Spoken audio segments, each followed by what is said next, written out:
Have an undying lust to learn more about human psychology? Are you looking to get to the bottom of your own ails and issues that you just can't seem to fix?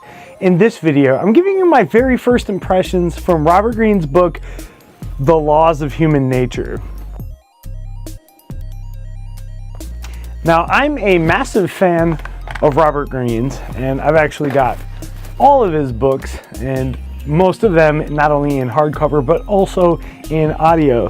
So my review of this particular book is going to be maybe a little bit biased.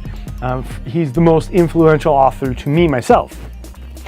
Robert Greene, as a little bit of background, has done the 48 Laws of Power, The Art of Seduction, the 50th Law, which he co-wrote with 50 Cent, and he's done the book Mastery and the 33 Strategies of War. So Robert Greene considers himself, it says, get the entire amoral collection and reign supreme. So Robert Greene is a pretty heavy author.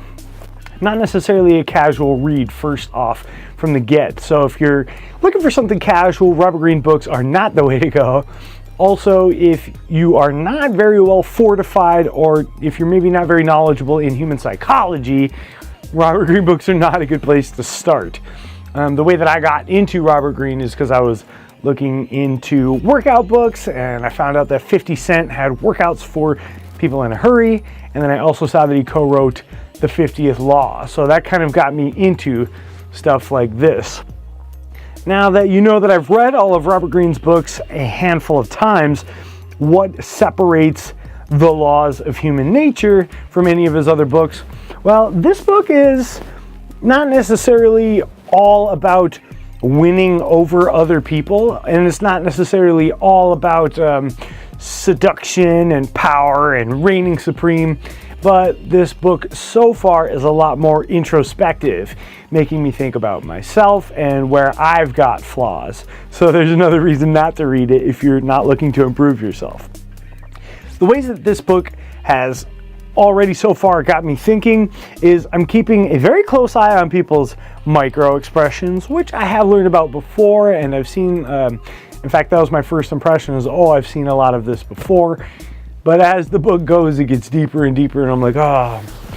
He's only mentioned once Warren Buffett, but Charlie Munger and Warren Buffett have a basically flaws of human psychology video, and it's more or less how they capitalize on continuous flaws that human beings have. This book is the Bible on that sort of thing. Basically flaws that you can depend on human beings having. Like confirmation bias. Like, if you believe in something so strongly, how could it be wrong? You know, this is what I believe. There's no way that this is wrong. And so what you do is you actually double down on trying to prove that rather than learning from your mistakes. So this book points out a lot of things like that. So not only am I keeping a close eye on humans' microexpressions, thinking about where I might be wrong because of my own confirmation biases and things of that nature, but it's also talking about how we are more in our lizard brain than ever, and it's because of things like social media.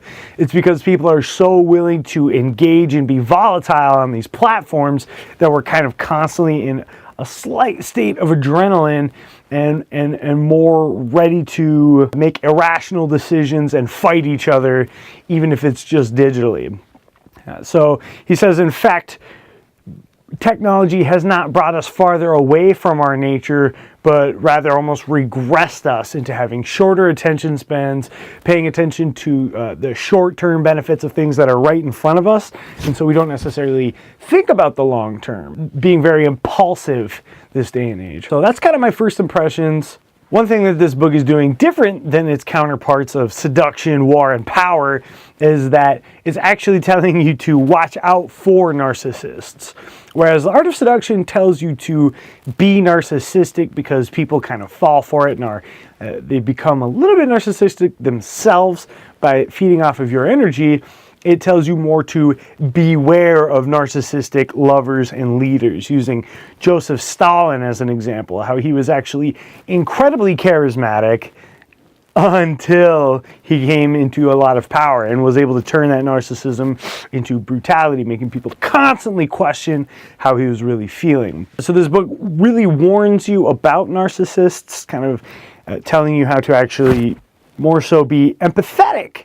And it comes out the other side and says, rather than being narcissistic, you can be empathetic and in this way even attain more power, because you're truly in tune to what those around you need, rather than drawing people into you with your own narcissism. So this book actually advises being empathetic and then tells you how to. And that's kind of why I'm watching out for people's micro-expressions. It even tells you that you can, certain things to say to get reactions out of people, so you can test how they're really feeling about certain things, because people are not often forward or honest as they say they are.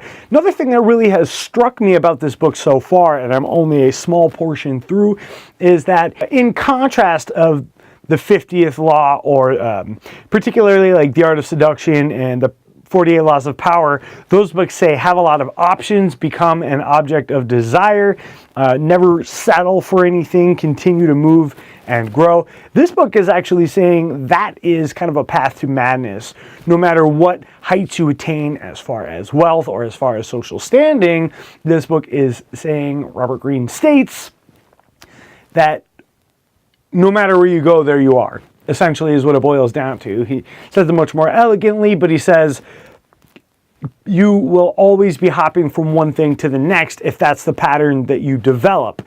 And so rather find joy in the things that you've already got. There is a breadth of history in the ground right below you. You don't necessarily need to go far. And as a matter of fact, learning about the surroundings that you're already in and delving deeply, deeply, deeply into those, and delving deeply, deeply, deeply into the relationships that you already have, you can actually attain more power that way, because you truly understand your domain.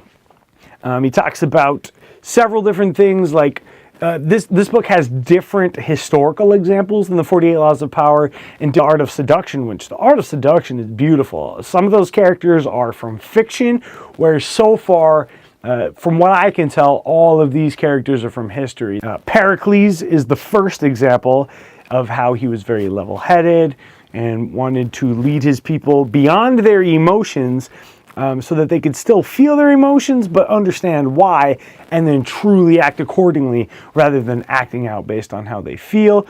And other historical examples, Robert Hughes, if that's not right I'll edit it, but how he had a multi-million-dollar aircraft industry that all ended up crashing, and it was because he was trying to get out of the grips of his parents' control. And so in order to do that, after they passed and he inherited money, he began to control everything around him.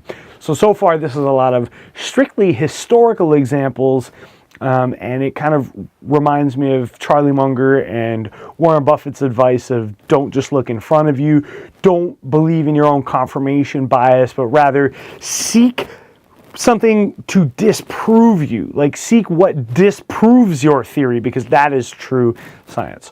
So far my first impression of The Laws of Human Nature by Robert Greene has not let me down in any way. He's my favorite author, and for good reason. It's so nice to see him back. Robert Greene, hey man, get over your stroke. I bought your book on day one. I hope you can do well. But if your 5 now books or so are your gifts to the world, then I will cherish them every day. So thank you so much. I can't recommend this book any higher than I do. The only caveat is that you're going to want to be very emotionally fortified. If you're not strong and if you're not okay being wrong, then this book is not for you. But if you're looking to grow and you can sit down and take a long, hard look in the mirror at your own flaws, at your own blind spots in this human condition that we are gifted and cursed with, then I do definitely recommend this book as somewhat of a modern Bible. I'm kind of a Robert Greene fanboy, so take it or leave it, but this book does not disappoint. If you guys like this video, I would appreciate smash on that like button, and as well subscribe. What is your favorite lesson that you have learned from Robert Greene? Go ahead and type that down below. Or if you hate Robert Greene, tell me why. Tell me why he's wrong, because he's just not wrong. This information is timeless. Leave a comment. Don't forget to subscribe. Thank you guys so much for tuning in.